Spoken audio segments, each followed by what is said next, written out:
안녕하세요. 한나TV 한나쌤입니다. 자, 오늘은 드디어 31강 대한민국 정보수립과 6.25 전쟁에 대해서 진도를 나가보도록 할 텐데요.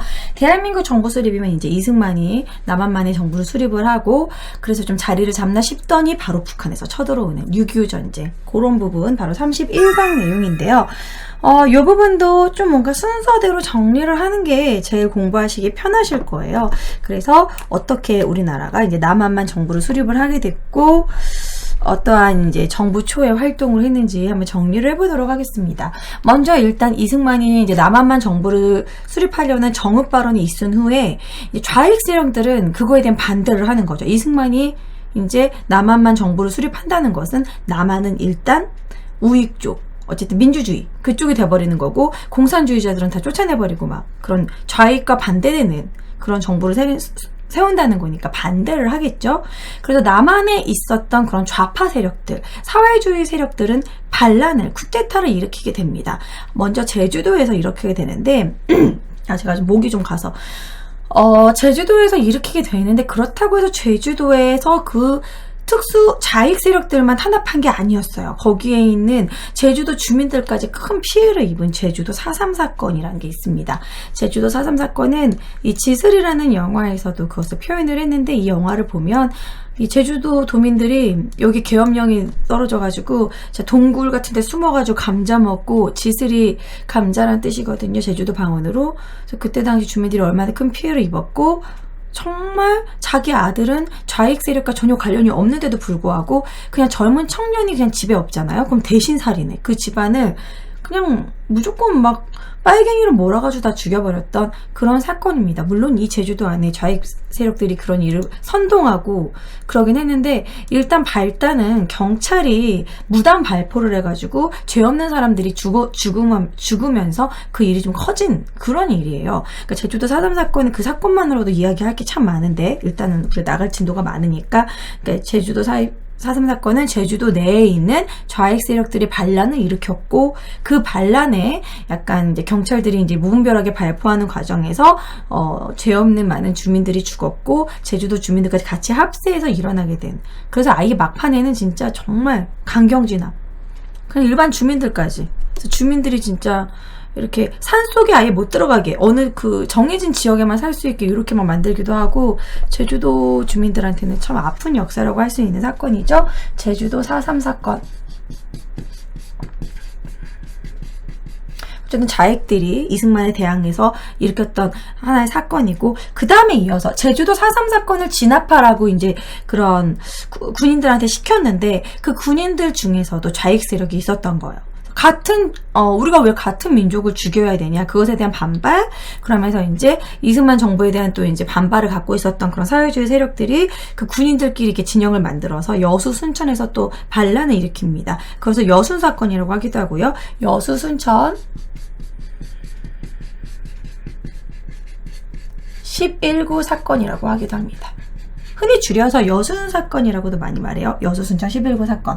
그래서 이 두 개의 사건을 강경하게 진압한 이후에 강경하게 진압하고 이제 결국 정부를 수립을 하는 거죠. 그러니까 이승만 입장에서는 좌익 세력이 정말 싫었을 거예요. 자기를 반대하지, 이제 정부 수립해야 되는데 계속해서 태클 걸지. 이승만이 제일 싫어했던 게 빨갱이였어요. 무슨 말만 하면 기승전 빨갱이. 자, 어쨌든 넘어가서 이제 50 총선거가 벌어집니다. 50 총선거. 그 전에 이미 유엔에서 이제 결정난 일이죠. 이제 남한만 총선거를 하기로. 북한은 소련에서 입국 거부를 했고 반대했기 때문에 우리 남한에서만 50 총선거를 하고 결국 이승만이 대통령이 됐어요. 이승만이 대통령, 이시영이 부통령. 그리고 나서 이제 재헌헌법을 공포합니다. 우리나라도 이제 처음으로 헌법이라는 것이, 우리나라에 헌법이라는 게 생겼고 이때가 바로 재헌절이에요. 5월 10일에 총선거했고 이어서 7월 17일 같은 연도 이제 1948년입니다. 1948년 7월 17일에 우리나라 재헌헌법을 공포하고 그때부터 이제 재헌절이라고 우리가 지금까지 재헌절로 치고 있죠. 그래서 우리 그때 당시에 재헌헌법의 특징은 무엇이냐면 삼권분립, 지금도 지켜주고 있는 삼권분립, 입법부, 행정부, 사법부의 분립, 삼권분립, 그리고 대통령제. 뭐 이런 것 등이 이 재헌헌법에 들어가 있다라는 겁니다. 이 재헌헌법 처음의 헌법일 때는요, 대통령 임기는 4년이었고 1년까지만 중임이 가능했고, 그리고 국회의원의 임기는 2년이었어요. 참고로 알아두시고, 자, 그래서 결국 이제 남한만 정부를 수립을 합니다.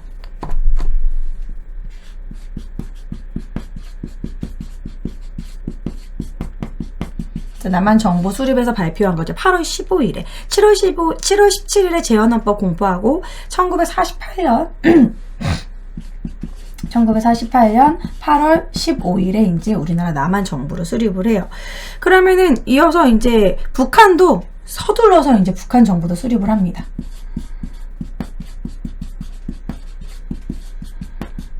같은 해 9월에 발표하고, 북한은 이제 민주주의를 강조해가지고 조선 민주주의 인민공화국, 인민자 들어가죠? 인민공화국 수립을 하게 됩니다. 남한 정부 수립 먼저고 북한도 수립을 하고, 자, 그러고 나서 이제 정부를 꾸리고 나서 사람들이 이제 친일파들을 정리해야 되지 않느냐, 이런 것들이 이제 워낙 바라니까 친일파들을 정리하는 반민족 특별조사위원회, 그래서 흔히 줄여서 반민특위를 만들게 돼요.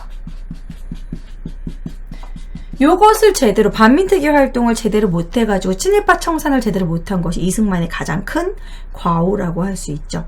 반민특위를 만들어서 활동을 열심히 했었어요. 그래서 막 반민주 처벌, 막 이렇게 친일파들을 많이 처벌을 하고 잡아두려고 하고 있었는데, 이것도 이제 1948년 이제 9월에 반민특위 활동이 시작이 됐는데, 이게 이제 이 반민특위에 있었던 인물들이 너무나 이제 이승만 쪽 라인, 약간 좀 부유한 사람들도 있었고, 그러니까 이렇게 생각하면 편할 것 같아요. 그때 당시에 흔히 대학물 먹었고 이제 유학을 갔다 왔다던가 공부를 좀 했다던가 대학을 졸업했다던가 어느 정도 정부를 수립할 수 있을 만큼 정부를 꾸릴 수 있는 그런 인재, 그런 사람이 되려면 어느 정도 공부를 한 사람이어야 되는데, 그런 사람들은 주로 친일파들의 자식이나 아니면 실제 친일을 했던 사람들이 많았던 거죠. 뭐 내가 어쩔 수 없이 친일파를 두둔하는 그런 부분이 아니라, 그러다 보니까 이승만 쪽 라인에 친일파들도 많았고, 그래서 이 반민특위 활동을 이승만이 적극적으로 협조하지 않았습니다. 그래서 흐지부지 끝내는데, 어떤 식으로 또 흐지부지 끝내냐면 곤란한 거죠. 왜냐면 자기 세력들인데 자기 세력들 중에서 친일파들이 너무 많은 거야. 그리고 어디까지가 친일인지 참 잡기도 힘들고, 그들을 만약에 다 잡아버리면 자기 세력이 줄어들어 버리는 거야. 그래서 어떤 식으로 반민특위를 해체시키냐면, 반민특위 안에 국회 뿌락치가 있다. 그러니까 반민특위 안에 좌익 세력이 있다. 막 그런 식으로 해가지고 결국에는 이런 국회 풀아치 사건으로, 대표적인 게 국회 풀아치 사건이에요. 풀아치라는 게 약간 뭐라 그러지? 풀아치 어떻게 말하면 좋을까? 약간 뭐라 그러지? 풀아치 그냥 말 그대로 풀아치인데 그러네. 몰래 감시하러 온 사람이다. 이제 좌익 세력인데 몰래 이렇게 미행하고 감시하는 그런 배신 세력. 뭐 이렇게 생각하시면 돼요. 이게 러시아어라. 그래서 그런 게 국회 프락치가 있는데, 그 프락치의 일부가 거의 반민특위 멤버다. 이런 식의 그냥 소문이 돌고, 그 사건으로 인해서 반민특위가 많이, 거기 있는 사람들이 많이 잡혀갔고, 이런 사건으로 결국에는 어영부영 해체됩니다. 그래서 이때 친일파들 많이 청산을 못했어요. 그래서 그때 청산을 못한 사람들 중에서 여전히 정치를 하는 사람들도 있고, 그 자손들도 남아있는 게 참 우리나라 현대사의 가장 큰 과오라고 할 수 있죠. 그래서 반민특위 활동을 일단 하긴 했지만 크게 성과 없이 이렇게 해체됐다라는 거. 정말 심한 친일파들 몇 명만 잡았고, 아직도 친일 인명사전에 보면 아직도 남아있고, 뭐 어디 총장하고 있다든지, 뭐 재벌로 남아있다든지, 정치인으로 남아있다든지 그런 게 있죠. 어쨌든 반민특위 활동은 전혀 이렇게 성과 없이 1949년에 한 1년 정도 남짓 활동을 하고 해체돼 버렸다.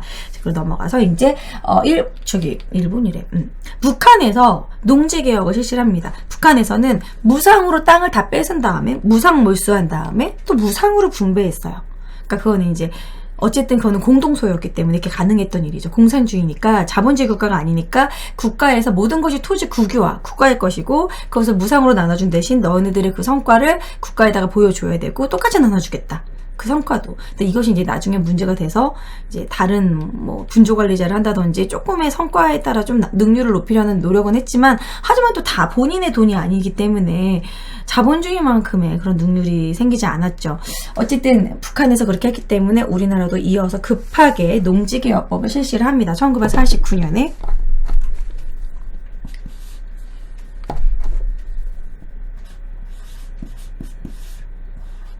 자, 1949년에 이제 토지들을, 그때 이 농지개혁법을 하기 전에는요, 다 지주가 있었어요. 그 전에 우리가 조선 후기를 생각을 해보면, 지주전호제라고 그래가지고, 이제 그런 토지제도가 다 이렇게 무너져 버리고, 그러고, 이제 그 세도정치 그 시기에, 결국 큰 지주, 땅이 넓은 그런 양반들 큰 지주의 일반 그 평민들은 소장농이 돼버리는, 전호가 돼버리는 지주전호제가 됐었거든요. 그런데 나중에 일제강점기 때는 그 지주가 일본인이 됐죠. 그런데 나중에 이제 광복해버리고 나서는 여전히 친위를 했던 사람들이라던가, 어쨌든 그래도 원래 땅부자였던 그런 양반들이 다시 자기네 땅으로 지주가 되어 있는 거잖아요. 그래서 평민이라고 하면 되지, 이때는. 일반 국민들은 가장 원했던 게 토지개혁. 자기네들 우리가 먹고 살 땅을 좀 줘라, 이것을 바랬는데, 뭐 북한처럼 우리가 무상몰수, 무상분배를 할 수는 없었죠. 자본주의 국가니까. 그래서 유상몰수, 유상분배로, 그러니까 지주들에게 돈을 주고 국가에서 사고, 그것을 이제 유상으로 이제 그 농민들에게 나눠주는데, 농민들 나눠주는 대신 이건 5년 안에 이 돈을 갚아라, 이 땅의 값을 네가 농사져서 갚아라, 뭐 이런 식으로. 그렇지만 그 땅에 그런 나누어주는 것을 삼정보라고 하거든요. 정보라는 건 땅을 이렇게 단위할 때 우리가 몇 척, 몇 리, 뭐 이런 식으로 그렇게 부르는 겁니다. 3,000평 정도를 1정보라고 해요. 그래서 3,000평에 1정보니까 3정보까지니까 한 9,000평 정도씩만 이렇게 제한을 둔 거예요. 한 사람당 줄 수 있는 그 평수를 너무 많이 주지 않고. 그래서 이제 그런 식으로 농지개혁을 실시를 합니다. 1949년 농지개혁법.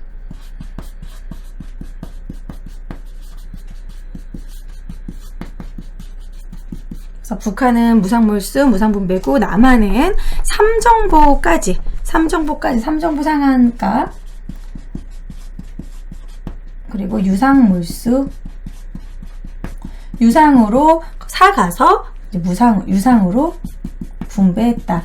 5년 동안 갚아라, 이런 식으로. 근데 이것도 좀 문제가 있었어요. 너무 그 평수의 제한이 있었기 때문에 영세한 농민밖에 키우지 못했고, 그리고 일단 지주들이 많이 몰락을 하게 됐고, 기존에 있던 지주들은 어쩔 수 없이 자기 땅을 국가의 싼 값에 팔 수밖에 없는 그런 상황도 있었고, 어쨌든 이렇게 나름 파격적으로, 그래도 일반 농민들은 자기 땅을 얻게 됐기 때문에, 그전에는 본인 땅도 없이 지주한테 소장농 그런 상황이었는데, 소장농의 관계에서 이제는 일반 그냥 동등한 관계로 정말 이렇게 자기 땅이 생겼다라는 것을 농지개혁법은 이런 식으로 실시했다, 이렇게 기억하시면 될 것 같아요. 그래서 이렇게 이제 북한도 정부를 수립하고 우리도 정부를 수립했죠. 이래가지고 이제 잘 살면 되는데, 1949년 이후에 바로 1950년에 무슨 일이 벌어집니까? 6.25가 일어나죠. 이것도 그냥 이어서 한 번에 필기하도록 할게요. 어차피 흐름으로 이어지는 거니까 바로 스무스하게 6.25 전쟁으로 넘어가도록 하겠습니다. 이러한 분위기에서 이제 우리나라도 어느 정도 정부를 수립을 했고 북한도 수립을 했으니까 더 이상 미군정 그리고 소련정 이렇게 있을 필요가 없는 거잖아요. 소련과 미군이 계속해서 이렇게 이렇게 관여를 할 수도 없는 거고, 정부가 수립이 됐으니까 명분이 없잖아요. 그러면서 점점 이제 미군이 자기네 극동 방위선에서 자기네들 이제 그런 뭐 경제적인 부분도 있고, 이 극동 방위선에서 어느 정도 이제 정부를 수립한 대만하고 한국은 제외하겠다, 이거를 딱 발표를 해요. 그런 상황에서 또 이때는 또 소련은 막 원자포탄 실험에 또 성공을 했고, 그 바로 옆에 있었던 중국이 공산화돼 버렸습니다. 중국 공산화 아시죠? 국민당과 공산당 정부 결국 막 국공합작도 하고 그랬지만 결국은 싸우게 되고, 중국은 마오쩌둥 공산당이 이기게 되고, 국민당 장제스 정부가 대만으로 가버리게 되잖아요. 그런 식으로 해가지고 이제 중국이 완전히 공산화 돼버리는 그런 상황. 거기다가 우리가 이제 아무래도 이러한 사건, 제주 4.3 사건부터 해가지고 남한 북한 간의 그런 이념 갈등이 점점 심해지면서 38도선에서 암암리 모르게 발표하진 않았지만 무력 충돌이 몇 번 있었어요. 38도선에서. 그래서 그러한 분위기에서 결국에는 6.25 전쟁이 일어나는 거죠. 그래서 6.25 전쟁의 배경이라고 하면, 정리를 하면 이런 분위기에서 38도선에서 짜잘한 무력 충돌이 많이 일어나고 있었고, 그런 분위기에서 이제 중국이 공산화돼가지고 중국까지 이제 중공군까지 도와줄 수 있는 상황이니까 소련이 무조건 북한한테 탱크 몰고 내려가라고 해서 소련이 북한한테 무기를 엄청나게 언조해 준 거야. 그냥 나만 먹어버려라. 우리 중국, 소련, 북한, 남한까지 쫙 공산화 만들어버리자. 솔직히 소련이 시킨 거죠. 소련이 완벽하게 뒤에서 나만 믿어 이런 식으로 해서 딱 붙이고 있었고, 중국까지 공산화되어 있는 상황이었고, 거기다가 이제 미국이 에치슨 선언을 하게 됩니다. 에치슨 선언은 아까 말한 것처럼 극동 방위선에서 우리나라랑 대만을 잠시 제외하겠다. 잠시 제외한 게 아니라 제외하겠다. 이제 더 이상 이제 뭐 미군의 보호를 하지 않겠다. 뭐 이런 식으로 이제 그래서 극동 방위선 제외되고, 이러한 분위기에서 소련이 딱 타이밍 딱이다. 그래서 쳐들어오자. 그래서 북한이 쳐들어오게 되죠. 이런 분위기에서 그래서 이제 북한군의 6월 25일 1950년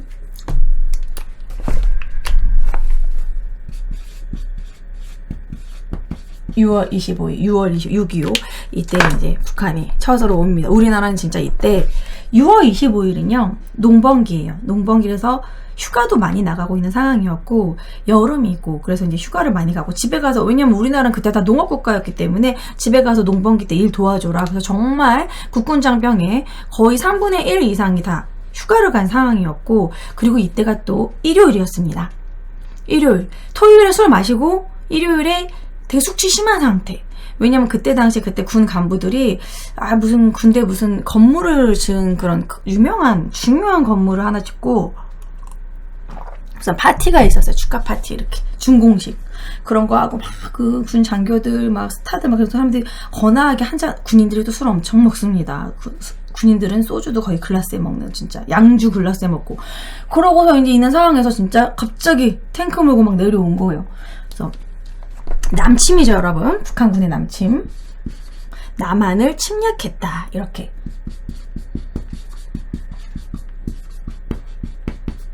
북한은 자꾸 북침이라고 우기지만 북한군이 남침을 했습니다. 6월 25일에. 우리는 뭐 전혀 뭐 대응할 것도 없었기 때문에 계속 쭉쭉쭉 밀려요. 서울 바로 함락. 서울이 바로 함락하고 쭉쭉 내려오니까 이때 당시 우리나라 한강에 다리 하나밖에 없었거든요. 바로 서울 인도교. 서울의 한강 인도교. 이 한강 인도교 이 폭발, 요것도 이제 이승만 대통령이 많이 욕을 먹는 부분이긴 한데, 뭐 어쩔 수 없는 선택이었다라고 할 수도 있겠지만, 제대로 대피하지 않은 상태에서 피난을 가고 있는 상태에서 폭파시켜 버렸어요. 그래서 피난민들은 그냥 그 다리에서 그냥 죽은 거야. 그래서 이제 오히려 그때 당시에 어떻게 발표를 했냐면, 괜찮다. 우리 국군이 잘 막아내고 있으니까 서울에 있는 주민들은 꼭 약간 세월호 생각나긴 한데 가만히 있으라고, 괜찮다고 이렇게 얘기하고 있을 당시에 이미 이승만은 피난 간 상황이었거든요. 그래서 서울 사람들은 피난을 갈까 말까 우왕좌왕하고 안 간 사람들도 꽤 있었고, 그러지 말고 최대한 빨리 다 피난을 시킨 다음에 그 다음에 폭발했으면 어땠을까, 좀 이런 아쉬움이 남는 부분이긴 한데, 한강 인도교로 좀 빨리 폭발을 시켰고, 그래도 한강 인도교로 폭발시키는 바람에 그냥 서울에 그대로 고립된 사람들도 꽤 많았다라는 거예요. 피난을 가지 못하고. 그래서 서울이 함락되고 쭉쭉쭉쭉 밀려서 낙동강까지, 낙동강 정선, 마지막 낙동강까지 후퇴를 하고 최저 방어선, 완전 부산까지 다 가버린 거예요. 완전 밀린 거예요, 남한이. 조금만 더 밀렸으면 우리 이제 끝이었는데, 그런 상황에서 이제 유엔군이 참전을 하죠. 유엔군이 참전하기로 이제 마음을 먹고, 이것은 이제 북한에서 불법으로 쳐들어온 것이기 때문에 남한에 이제 지원하겠다. 그래가지고 결국 그 유명한 메가더 장군의 인천 상륙작전이 있죠. 같은 1950년 9월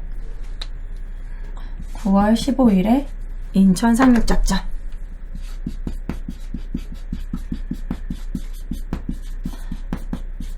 지금도 인천의 그 자유공원에는 뭐 메가더 장군상이 있습니다. 어쨌든 인천 상륙작전 덕분에 유엔군이 참전을 하게 되면서 결국 서울을 우리가 재수복하게 된 거죠. 그래서 인천 상륙작전 다음으로 서울 재수복.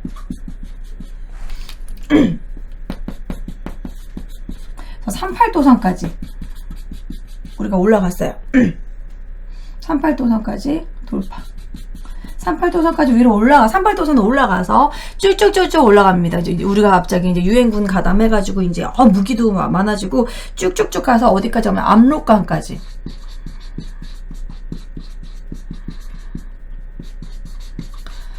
압록강이면은요, 여러분, 여기 거의 다 갔어, 지금. 지금 여기까지, 여기 두만강이고. 지금 여기까지 쭉 갔어, 지금. 여기까지만 다 먹으면 되는 상황이었는데, 여기서 이제 신의주톡으로, 여기서 누가 내려오죠? 중공군들이 아주 인해 전술로 개떼같이 내려오는데, 걔네들은 또 전쟁에 올 때 수적으로도 많지만, 사람 불안하게 피리를 불고, 꽹가리를 쳐가면서, 뭐 전쟁이 즐거워 막 되게 무섭게 왔대. 막 진짜 꽹가리를 막 치면서, 으아! 소리를 지르면서 피리를 불고, 막 엄청 내려오니까, 와, 이 인해 전술을 겪으면 밀리는 거지. 그래가지고 서울 다시 또 뺏기고, 이 마지막에 흥남 부분에서, 흥남부도에서, 흥남부도 철수작전 들어보셨죠? 그 영화 국제시장에 나오잖아요. 그 흥남 철수작전, 바로 초반에 인트로에 나오는 장면입니다.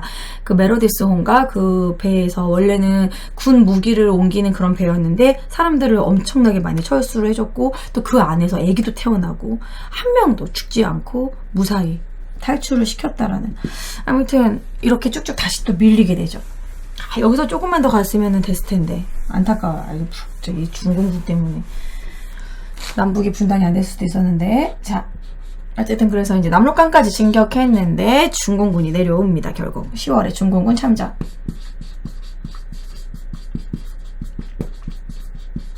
이 6.25 뭐 전쟁 흐름은 많이 들어보셨을 거예요. 이거는 막 달달 외우는 것보다, 이제 어떤 식으로 해가지고 바뀌게 되는 그 계기, 그런 식으로 북이 남친으로 쫙 밀리다가 인천 상륙작전으로 전세 회복을 했다가 또 중공군의 참전으로 다시 또 전세가 바뀌는 뭐 그런 위주로 계속 공부하시면 될 거예요. 이제 이게 9월이면 이게 10월.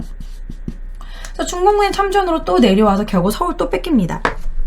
또 다시 서울 함락. 근데 서울에 있는 사람들은 완전 환장하는 거지.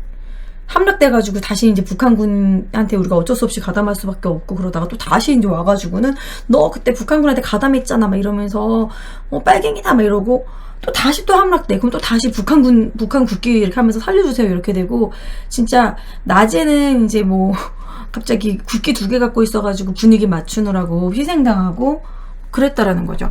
어쨌든 서울 함락되고, 이때 유명한 1.4후퇴.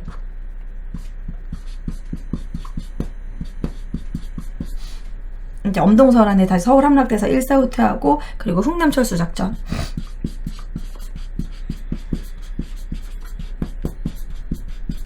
이 흥남 철수작전 유명한 음악이 있죠? 눈보라가 휘날리는 바람찬 흥남부두에, 그거에 관련된 내용이죠. 자, 그리고 나서 이제 1951년으로 넘어갑니다. 이제 한 해가 지났어요.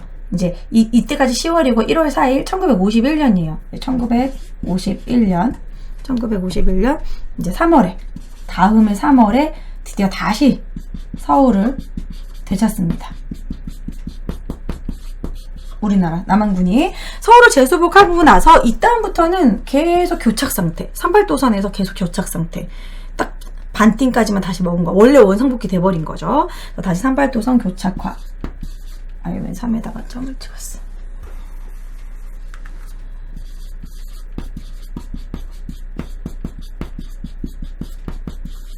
이 38도선 교착화 부분은 우리가 고지전이라는 영화가 있는데, 이제 계속 38도선에서 끊임없이 쓸데없는 싸움만 계속 하는 거예요. 2년 동안 그렇습니다. 2년 동안. 정말 38도선에서 하루는 남한군이 먹었다가 하루는 북한군이 먹었다가. 그래서 나 거기 영화를 보면은요, 물건 같은 거를 이렇게 숨겨놔요. 숨겨놓으면은 그걸 이제 북한군이 잠깐 쓰고, 또 북한군이 또 선물을 넣어놓고, 막 둘이 약간 동지애가 생기기도 하는 막 그런 식의 막 영화인데, 쓸데없는 휴전이 너무 점점점 길어졌고, 그 2년 동안에 정말 의미 없는 38도선에서 쓸 의미 없는 전쟁만 하고 의미 없는 희생만 계속 있었더라는 거죠. 자, 그래서 이제 휴전을 하자라는 이야기가 나옵니다. 바로 1951년 7월에.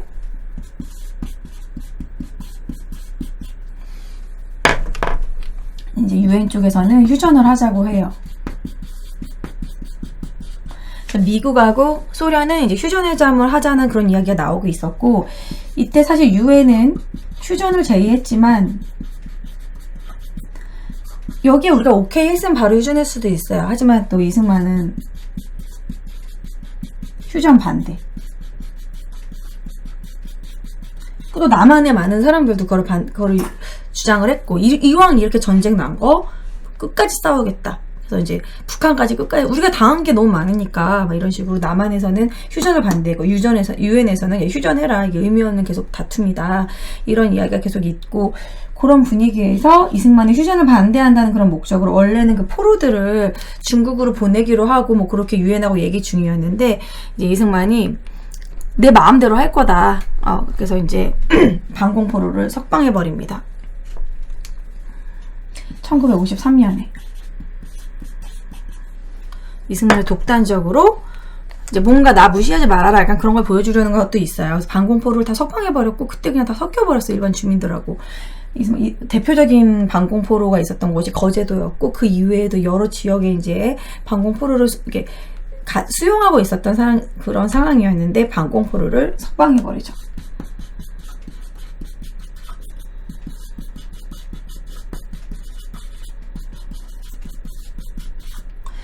그래서 원래 좀 유엔군하고도 사이가 좀 안 좋아지고 그런 분위기였는데, 어쨌든 겨우 잘 해결을 하고 53년 6월에 1954년 끝입니다. 이제 6월에 이렇게 포로 석방하고 7월 20일인가 그럴 거예요. 7월에 결국은 휴전하게 됩니다. 휴전협정 체결. 어차피 이렇게 할 거면 그냥 빨리 이때 51년에 전쟁 끝내버렸으면은 덜 죽었겠죠, 사람들이. 이렇게 끝났다. 그러면서 휴전협정을 체결하면서 결정을 하죠. 그전에는 38도선이었지만 그 이때부터는 이제 휴전선이라는 명칭으로 바뀌게 되고, 이제 여기서까지 뭐 군사 분계선을 만들고, 그리고 비무장지대, 뭐 DMZ 이런 것들 설정하고, 이런 식으로 해서 지금 뭐 이렇게 우리나라 휴전선이 있죠. 참 휴전선이라는 명칭 자체가 좀 그래요. 휴전 상태인 거잖아요, 그쵸? 근데 그 뒤로도 많은 북한의 도발이 있었고, 우리가 이제 북한하고 좀 잘 해보겠다고 뭐 회피 정책도 하고 뭐 남북 공동 선언도 하고 했지만, 또 계속 국제적으로 이제 미사일 쏘기도 하고, 갑자기 천안함 사건도 있었고, 뭐 그런 국제적인 도발은 계속 있었죠. 막 땅굴을 파기도 하고. 자, 아무튼 이렇게 흐름으로 오늘 배울 내용을 다 정리를 했습니다. 여러분들이 좀 중요한 사건 몇 개는 외워야 되는 게, 제주 4.3 사건하고 여순 사건은 이제 이승만 정부에 대항해서 좌익 세력들이 일으킨 사건이지만 수많은 주민들도 많이 피해를 본 안타까운 사건이고, 이제 그냥 불똥 튄 거죠. 그냥 뭐 무조건 나는 빨갱이 아닌데도 그냥 그 주민들 모두 다 이렇게 몰살시킨다던가 그런 일이 있었고, 50총선거가 일어나고 재헌헌법, 그리고 남한 정부 수립, 북한 정부 수립, 반민특위 활동이 안타깝게도 제대로 성과를 보이지 못하고 해체된 거, 이승만의 비협조로. 그리고 농지개혁법을 실시를 했고, 여기서부터는 6.25 전쟁이죠.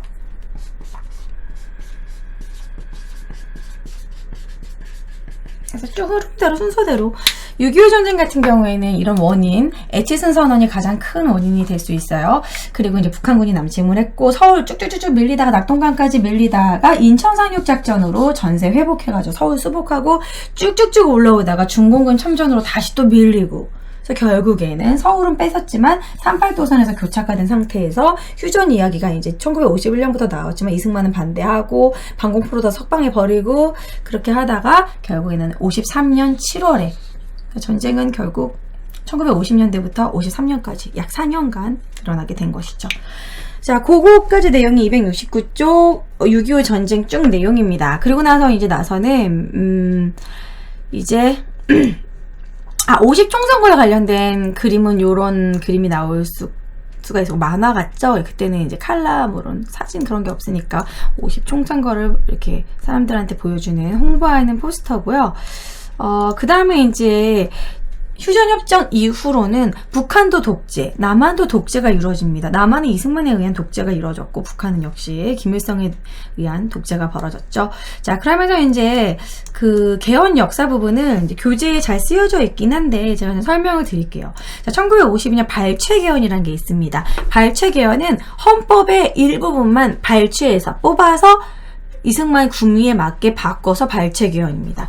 교재에 보면 발췌 개헌은 이제 이때 당시 그 수도를 서울로 올라가지 못했어요. 임시수도. 이거는 전쟁 중이에요. 1952년이면 전쟁 중이잖아요. 그래서 이때 당시에는 부산에 있을 상태였습니다. 부산이 임시수도였거든요. 그래서 임시수도 부산에서 잠시 임시로 개헌을 한 거예요.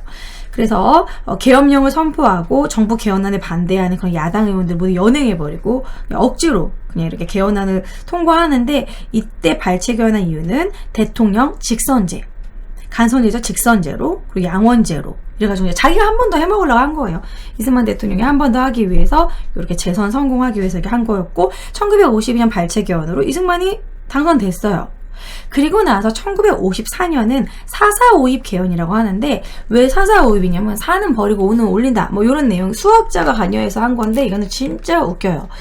이거는 한 번 더 하고 싶은 거야. 그러니까 그전에는 중임 한 번까지 되니까 2번 해먹었잖아요. 근데 3번을 해먹고 싶은데 3선은 금지 조항이 있었거든. 한 번만 중임할 수 있었기 때문에. 그래서 그거를 없애려고 이제 3선 금지 조항을 없애기 위해서 또 개헌을 한 거야. 근데 이거를 반대를 하는 사람들이 많았고, 이때 뭐 김두한도 반대하고 막 그랬었는데, 이때 이제 이 개헌이 이렇게 가결이 되려면 136명이 찬성을 해야 되는데, 아쉽게도 135명이 찬성을 하게 됩니다. 한 명이 모자라요. 그래서 막 머리를 쥐어짠 거야. 그래서 수학자를 데려와가지고, 이때 136명이 찬성해야 되는데, 정확히 이제 이제 3분의 1 정족수 3분의 1을 딱 나누면 135.333 이렇게 썼어요. 0.333. 135.333. 그런데 보통은 135.333만큼 136명이 가결이 돼야 되는 건데, 0.333은 뭐 이거는 소수점이기 때문에 뭐 사람으로 칠 수 없고 막 이상한 억지 논리를 해가지고 결국 4 이하는 버린다, 5 이상은 올린다, 여기서 갑자기 반올림을 해가지고 0.333만 버리고 135명만 찬성하면 되는 걸로 하자 뭐 이렇게 해가지고 어쨌든 억지로 그 개헌을 그냥 통과시킨 게 4.4.5입 개헌입니다. 4.4.5입이 뭘까 생각하시면 그런 거예요. 135.0.333 소수점은 버리자. 그 버릴 때 4.4.5입인 거예요. 어쨌든 그래서 억지로 해가지고 3선 금지 조항을 없앤 뒤 또 한 번 해먹은 거죠. 아마 이승만이 12년을 해먹었을 거야. 12년을 독재를 하게 됐고, 자, 그리고 나서 이제 마지막에는 3.15 부정선거는 진짜 완전 코미디예요. 다음 시간에 배울 거긴 한데, 완전 투표함을 바꿔치기 하고 막 정전시켜서 투표함 바꿔치기 하고 막 별짓을 다 해. 그래서 나중에는 투표한 인원수보다 개표수가 더 많을 정도로 어이없게 그 사건으로 인해서 결국 4.19 혁명이 일어났죠. 김주열 학생이 눈에 최루탄 박혀있는 상태로 부산 앞바다에서 떠오르고 막 그런 일 때문에 4.19 혁명으로 최초로 우리의 혁명으로 이승만 결국 하야하고 하와이로 가고 장면내가 설립됐는데, 이제 박정희 탱크 몰고 군사정변 일으키고 그런 거 이제 어쨌든 다음 시간에 할 거기 때문에 오늘은 4.4.5입 개헌까지만 보시면 됩니다. 그리고 이제 1950년에 우리나라 산업이라고 하면 1950년까지는 우리나라 진짜 못 살았어요. 6.25 전쟁이 있었잖아. 이때부터 쭉쭉쭉쭉 좀 잘 살려고 노력했으면 됐을 텐데, 전쟁이 1950년부터 53년까지 거의 4년간 있었기 때문에 전쟁 이후에는 진짜 우리나라 전쟁고와 유니세프에서 도와줄 정도의 정말 가난한 나라여서 미국이 원조를 해주게 됩니다. 그래서 미국의 원조에만 의존해서 미국에서 들여온 그런 원료를 가지고 가공산업을 하게 되는데, 바로 미국에서 밀이 들어오게 돼요. 밀가루. 미국에서 목화가 들어와서 소물 만드는 면직물. 그리고 미국에서 이제 그런 사탕수수 그 당류가 들어와서 설탕을 만들고, 그래서 이 밀가루, 설탕, 옷, 다 흰색이잖아요. 300산업. 세계의 100세계 산업 300산업만 크게 성공을 하게 되는데, 이 300산업은 조금 공평하다기보다 국가에서 그냥 누군가랑 이렇게 국가랑 친분 있거나 그런 사람들을 밀어주는 식으로 해가지고 이제 300산업으로 성장을 시키는데, 약간 좀 비리가 좀 있었죠. 어쨌든 그때 성장한 게 바로 CJ, 제일제당이고, 그리고 이 304남 설탕으로 이제 CJ랑 삼성이 이때부터 크게 된 거죠. 그래서 저는 제분, 재단, 면방진공업 그런 내용. 그러다가 이제 1950년대 후반부터는 그전에는 이제 무상으로 미국이 우리나라 워낙 가난했기 때문에 원조를 하다가 50년대 후반부터는 유상 차관 방식으로 유상 이제 차관으로 미국의 빚으로 이렇게 바뀌게 되죠. 이 300산업계 관련된 게 문제가 나올 확률이 높아요. 그래서 제가 문제를 하나 따봤습니다. 이 그래프를 보시면 미국의 경제 원조 내용이 나오잖아요. 자, 1950년대부터 쭉쭉쭉쭉 미국의 경제 원조가 올라가죠. 그리고 이제 58년 이후부터는 이제 차관, 우리 유상으로 차관됐기 때문에 좀 떨어지는 거예요. 그전에는 무상 원조기 때문에 쭉쭉 올라가고. 그럼 미국의 경제 원조가 나오고 그때 우리 경제 상황하면 무조건 300산업 기억하셔야 됩니다. 그래서 쉽게 생각하세요. 정답은 4번이죠. 300산업 중심의 소비재 산업, 설탕, 밀가루, 면직물. 제2차 석유파동도 이것도 이때가 아니고요. 한미 자유무 FTA도 훨씬 나중에. 경제개발 5개년 계획도 나중이죠. 박정희 때. 농촌 근대 목표로 새마을운동 이것도 박정희 때. 그래서 정답은 4번이 되는 겁니다. 이런 식으로 푸시면 될 것 같고요. 자, 그러면 270쪽의 문제도 한번 풀어보도록 할게요. 270쪽에 9번 문제를 풀어보도록 하겠습니다. 네. 요런 식의 시대 흐름 문제, 요런 게 여러분 3점짜리 난이도예요. 시대 흐름 문제. 1940년대 사진전인데, 순서대로. 제1차 미소 공동위원회. 미소 공동위원회는 모스크바 3구 외상회의 다음으로 일어나게 된 것이죠. 모스크바 3구 외상회의가 1946년입니다. 1946이라고 여기 가에다 써놓으시고, 그 다음에 50총선거 몇 년도라고 그랬죠? 50총선거? 50총선거 1948. 남한 정부사 1950이고요. 50총선거는 1948년이에요. 1948년이고, 날짜는 5월 10일. 그리고 다는 이제 1948년 9월에 이제 총선거 한 뒤에 반민특위 활동을 하게 된 거잖아요. 내가 지금 가려놓고 설명하고 있었어. 1948년 5월 10일 요거 먼저, 그 다음에 요거잖아요. 그러니까 순서는 그냥 그대로 가나다가 되겠죠. 그래서 가나다. 정답은 1번. 요런 식의 시간의 흐름 문제 나올 수 있습니다. 그 다음에 이제 50총선거에 관련된 문제가 많이 나와요. 아까 제가 잠깐 보여드렸던 포스터가 나오죠. 자, 50총선거에 대한 답변으로 옳지 않은 것은 우리나라 최초의 보통선거였다. 차별하지 않고 모두에게 선거권을 주는 보통선거 맞습니다. 임기 4년의 국회의원 임기 2년이었어요. 대통령이 임기 4년. 2번이 틀리고요. 재헌국회를 구성하기 위해서 실시했다. 재헌헌법 공포 맞고, 유엔 한국 임시위원회 감시 아래 남한만 총선거를 하게 됐다 맞고, 김구와 김규식은 불참했다. 남한만 단독정부 수립하는 거에 반대했죠. 그 전에 이제 그래서 남북협상도 하게 됐고, 정답은 2번. 자, 다음 장 볼게요. 자, 다음 장이 272쪽 보겠습니다. 272쪽에 13번 문제 풀어보도록 할게요. 4.19 혁명은 다음 시간에 또 배울 거지만 아까 간단히 설명했잖아요. 그러면 가나 사이의 시기, 우리가 4.19 혁명을 모르더라도 가에서 나 사이, 휴전협정이 일어난 1953년, 그리고 4.19 혁명 그 이후에 1960년, 50년대의 상황을 물어보는 거예요. 50년대 경제 상황 나오면 무조건 300산업 기억하시라고 그랬죠? 그래서 정답은 3번입니다. 예, 건설업계 중동 진출은 1970년대 박정희 때고요. 막 사우디아라비아 가고, 저유가 저금리 저달러, 이거 3조왕은 이거는 저기 전두환 때 1980년대.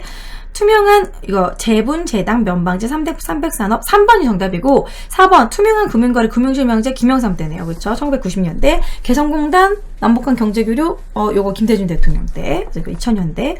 그렇게 보시면 될 것 같고, 그 다음에 16번 한번 풀어보도록 할게요. 16번.